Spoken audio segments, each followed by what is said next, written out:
Pais amados, vamos para mais uma aula aí, né, dando continuidade ao nosso curso aí, né? Os irmãos já estão de posse aí da apostila, já encaminhei para os irmãos, tá? A primeira parte dela, o capítulo 1, é um resumo do que a gente já viu no início do trimestre, mas como eu fiquei devendo para os irmãos aí a apostila, né? Falando sobre as vertentes etacista, ou erasmiana, e a vertente iotacista, né, defendida por Rony, né, tratando ainda da questão dos aspectos fonológicos, tá? Então esse primeiro capítulo aí é um resumo do que a gente já viu na sala, mas os irmãos, por favor, releiam, tá? O material aí vale a pena para relembrar, para fixar também a questão das pronúncias, tá? Entender as vertentes. Temos aí o alfabeto já todo reformulado aí para o sistema, para a vertente iotacista.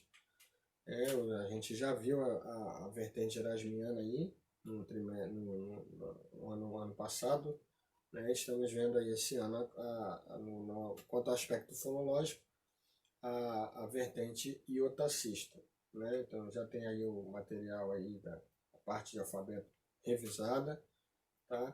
Vamos pular direto para o capítulo 2, né? Para nós darmos prosseguimento ao nosso curso, né? Lembrando que nas aulas passadas nós trabalhamos com aspectos fonológicos, né?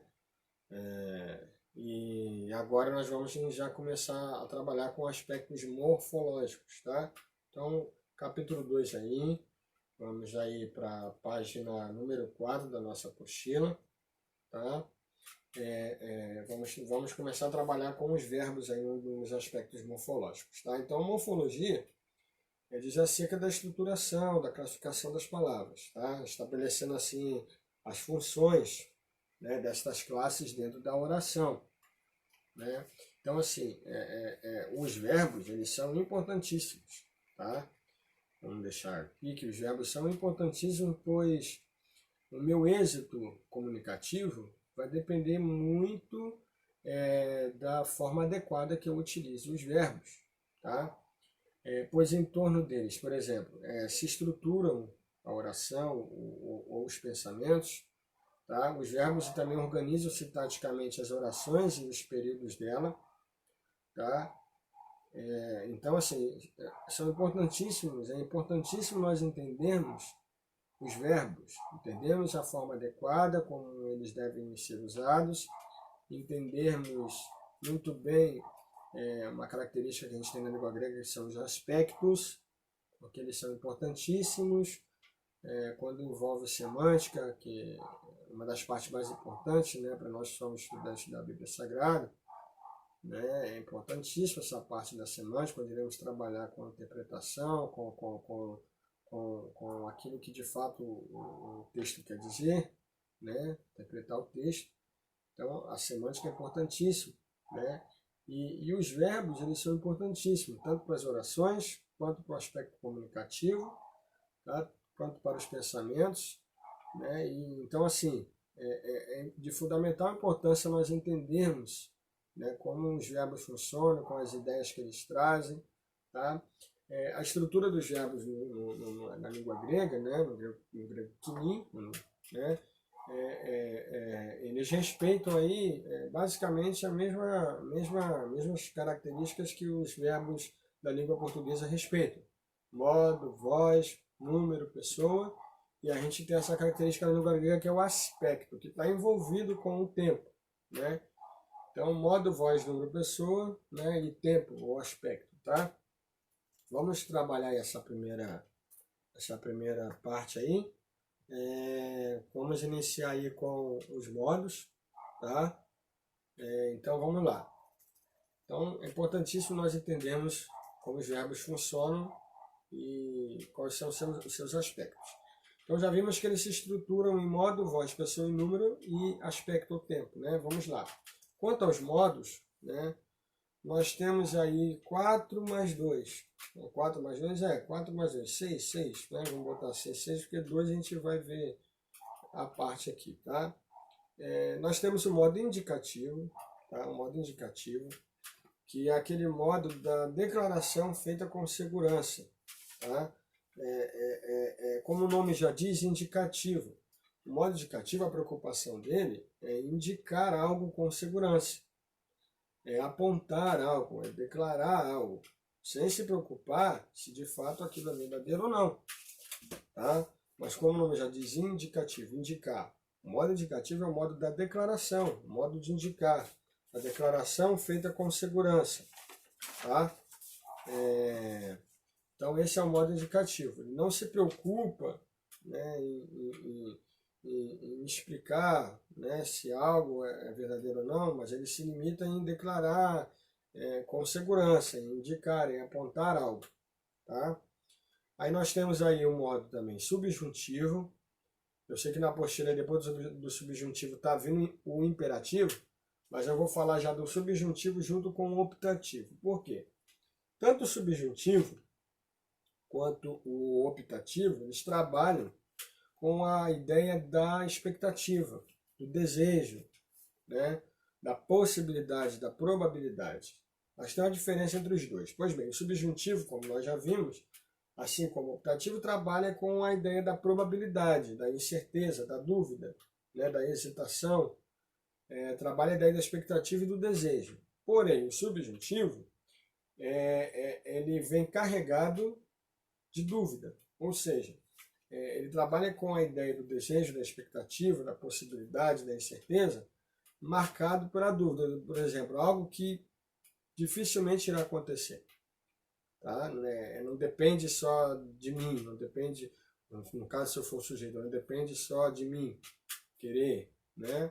É algo que é marcado pela dúvida, pela incerteza, é algo que dificilmente pode se tornar real ou não, tá? Mas que é algo que vem carregado pela dúvida, é algo que não depende apenas de mim, tá? Então é o modo do desejo, porém marcado pela dúvida. Tá? Já o optativo também expressa a ideia de desejo, da probabilidade, né, da expectativa, porém o optativo trabalha muito mais com aquele desejo que de fato pode ser alcançado. Tá? O optativo ele está mais preso ao aspecto da vontade. Ou seja, enquanto o subjuntivo é algo que dificilmente pode ocorrer, né, é algo que é marcado muito pela dúvida, o optativo, como o nome já diz, o optativo, ele é mais marcado pelo aspecto da vontade. Ou seja, depende muito mais do sujeito, é algo que está ao alcance, tá? Marcado pelo aspecto da vontade, de querer algo, ou de realizar algo ou não. Tá? Então, o subjuntivo e o optativo trabalham com a ideia da possibilidade, da probabilidade, porém o subjuntivo carregado pela dúvida, pela incerteza, tá? Pela dificuldade. Já o optativo já está mais atrelado ao aspecto da vontade. Tá? O optativo ele aparece menos no Novo Testamento, tá? Não ocorre com tanta frequência. Tá? Também temos aí o modo imperativo, né, que expressa ordem ou proibição. Quando ele expressa essa ideia de proibição, geralmente ele vem acompanhado aí de um advérbio de negação, tá? No caso dessa ideia de proibição. Uma característica do modo imperativo que a gente tem que fixar é que o imperativo, a intenção do imperativo é tensionar, tá? É trazer mudança de comportamento naquele que recebe o imperativo, aquele que recebe a ordem, aquele que recebe a ordem da ação. Então ele tem essa ideia de querer de tensionar mudança no comportamento de quem recebe a ordem. Tá? Então ele tem esse papel de tentar, tá? Modificar o comportamento daquele que recebe a ordem. Tá? Então é uma característica muito importante do imperativo que a gente tem que fixar. Então expressa a ordem da proibição. O Novo Testamento é muito utilizado para expressar exortação, conselho ou parâmetros de súplica. Tá? Por isso que por que ele é muito utilizado para expressar exortação, conselho ou parâmetro de súplica? porque justamente ele tem essa ideia de tentar, né, de tensionar a mudança no comportamento daquele que recebe o imperativo. Tá? Então, isso é muito importante gravar. Tá? E aí nós temos também o infinitivo e o particípio, são os dois modos aí que eu falei, que a gente já vê separado. Porque dentro do texto, esses dois modos aí, eles podem ocupar o papel do nome. Quando eu digo nome, eu digo substantivo e adjetivo. Tá? O infinitivo, ele é considerado um substantivo verbal. Já o particípio é considerado um adjetivo verbal. Tá? Não é uma característica peculiar da língua grega, na língua portuguesa isso também ocorre. Tá? Eles também possuem essa característica. Vale lembrar que no português nós elencamos os verbos, né? Nós catalogamos os verbos, né? Por exemplo, quando você pega o dicionário lá e você vai procurar por verbos, né? Você vai achar os verbos justamente no modo infinitivo. Por exemplo, amar, agir, cantar, falar, correr, né? Ou seja, você vai achar eles elencados, né, no modo infinitivo. No grego, a gente vai ver para frente um pouquinho, eles são elencados, você vai encontrar eles na primeira pessoa do presente do indicativo ativo. Tá? Então, você vai achar eles no modo indicativo. E sempre na primeira pessoa do singular, do presente do indicativo da voz ativa. Tá? Então nós temos esses 6 modos aí, tá? Indicativo, subjuntivo, optativo, imperativo, infinitivo e particípio. Tá? Então é importante os irmãos gravarem aí as ideias que esses modos trazem. Tá? Porque, como eu falei, é importantíssimo nós entendermos os verbos, as ideias por trás dos modos e por trás do tempo principalmente, porque isso vai ser importantíssimo para os aspectos semânticos, tá bom? Então esses foram os modos. Muito bem, nós temos também o aspecto do tempo, né? Nós vamos encontrar 6 aí, nós temos o presente, nós temos o imperfeito, tá? Nós temos o futuro, nós temos o aoristo, o perfeito e o mais que perfeito, tá? Esses são aí os 6 tempos verbais que nós vamos encontrar. Presente, futuro, imperfeito, aoristo, perfeito e mais que perfeito, tá? A ideia do tempo a gente vai ver um pouquinho mais para frente aí quando a gente for trabalhar o aspecto, porque está atrelada, tá? Não tem como a gente separar, tá? Mas ele vai trazer aí, conforme vocês podem ver a tabela aí na apostila, essa ideia de uma ação literalmente presente, de uma ação que eventualmente é presente, tá? De algo que traz essa ideia de perfeito, que vai agregar a ideia de presente.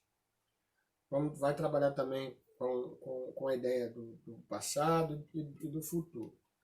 Então, assim, o tempo verbal grego, ele tem essas características, assim como na língua portuguesa, assim, de pontuar, de me situar algo. No português, a ideia do tempo está muito atrelada à localização no espaço temporal onde a ação ocorreu, ou ocorre, ou ocorrerá. Então, o tempo tem essa ideia de me situar no passado, no futuro, ou no presente ou no futuro. Tá? Na língua grega, o tempo ele tem uma característica a mais, que nós chamamos de aspecto verbal, que a gente vai ver para frente um pouquinho. Tá? Então, além do tempo e do aspecto, nós temos aí número, pessoa e voz, que não vai diferenciar tanto da língua portuguesa. Né? No número nós temos aí singular e plural, assim como na língua portuguesa. Quanto à pessoa, nós trabalhamos com primeira, segunda e terceira, tá? Ou seja, temos então primeira, segunda e terceira pessoa do singular, primeira, segunda e terceira pessoa do plural. Tá? E quanto à voz, é onde vai ter uma característica aí diferente da língua grega. Nós temos a voz ativa, que é aquela onde o sujeito pratica a ação. Né? Nós temos a voz passiva, onde o sujeito sofre a ação. Né? E nós temos aí o que nós chamamos de voz média na língua grega. A voz média vai trazer essa ideia de reflexividade. Por exemplo, eu lavei o meu carro. Vamos lá. Sujeito eu, né? Lavei. Ou seja, eu sou o sujeito, estou praticando a ação. Certo? O que vai acontecer na voz média? Né? A voz média traz ideia de reflexividade com qual sentido? Por exemplo, eu me lavo. Ou seja, assim como na primeira oração que eu citei, eu continuo sendo sujeito. Continuo fazendo a ação de lavar. Porém, ao mesmo tempo agora que eu pratico a ação, eu sofro as consequências dela.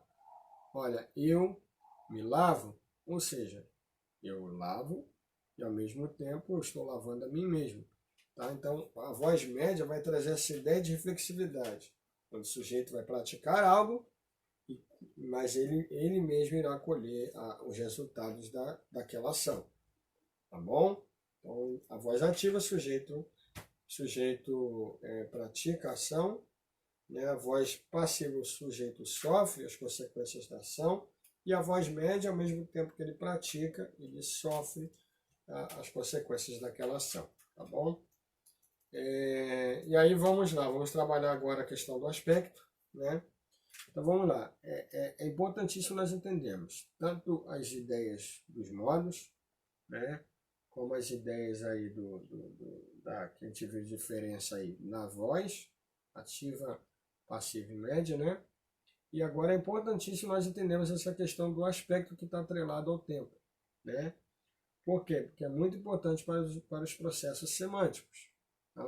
Os processos onde eu vou trabalhar justamente com a interpretação do texto. Tá? Então vamos lá. Nós temos 3 aspectos aí: durativo, pontilhar e resultante no futuro. Tá? Dentro do aspecto durativo, nós temos 2 tempos aí, o presente e o imperfeito. Tá? O que é o aspecto durativo? É uma ação, como o nome já diz, durativa, que teve um desdobramento. Tá? Uma ação que teve uma continuidade. Esse aspecto durativo dentro da ideia de presente, né, de agora, ela está justamente dentro do tempo que nós chamamos de presente. Ou seja, por exemplo, eu estou lecionando, né, eu estou lecionando nesse momento para os irmãos. Então, ou seja, é uma ação que está acontecendo agora, no presente, uma ação que está em andamento. Tá?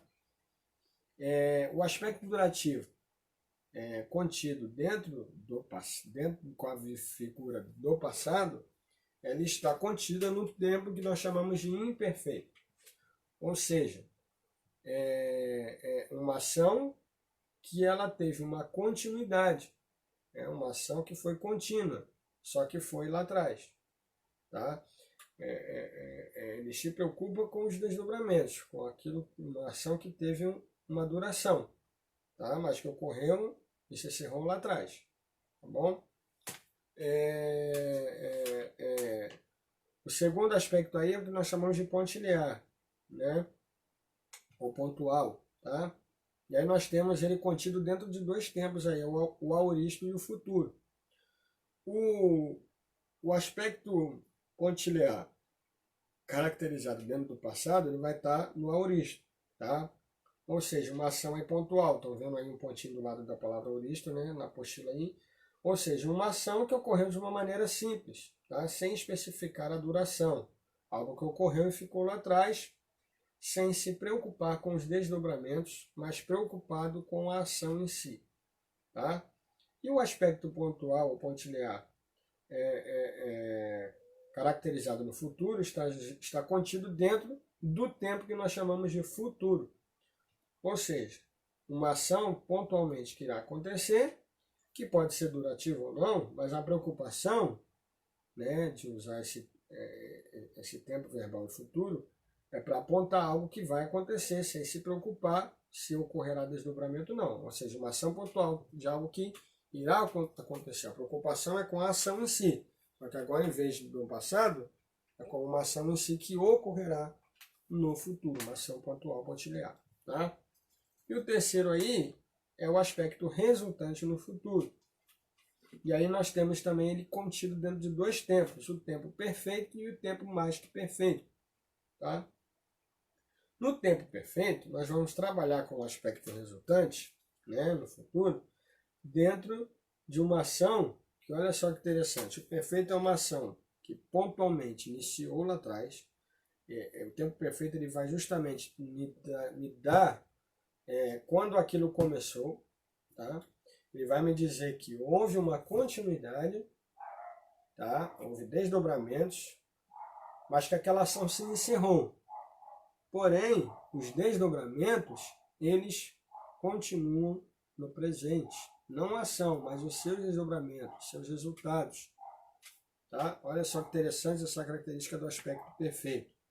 Se vocês verem a figura aí que eu coloquei do lado dele, ó, um ponto, né? Vocês podem ver uma ponta, ou seja, vai me identificar uma ação quando ela de fato começou, e que essa ação teve uma continuidade, vocês estão vendo aí a linha continuativa, aí tem uma barra. Essa barra é o quê? Identificando que aquela ação, ela acabou.